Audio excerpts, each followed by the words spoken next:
Hi guys, welcome to day 10 of trying different things with pipe cleaners. In today's video, let's see the making process of this cake box.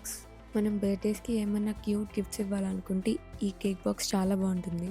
Box సైజుని బట్టి మీరు same process repeat చేసుకోవచ్చు.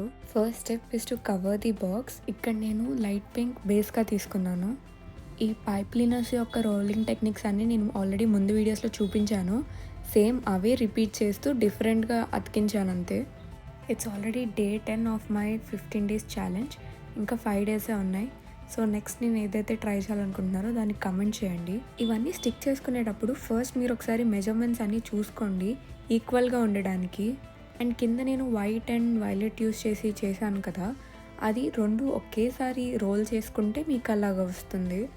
And for the candle నేను ఎల్లోది role చేసి ఒక సైడ్కి press చేశాను and కింద దానికి రెడ్ పీస్ కొంచెం అటాచ్ చేసా. It look super cute on the cake. ఫ్రాస్టింగ్కి నేను వైట్ స్ట్రింగ్ రోల్ చేసి అతికించాను. Thanks for watching guys. ఇంకా 5 days remaining. Do follow my page for more updates.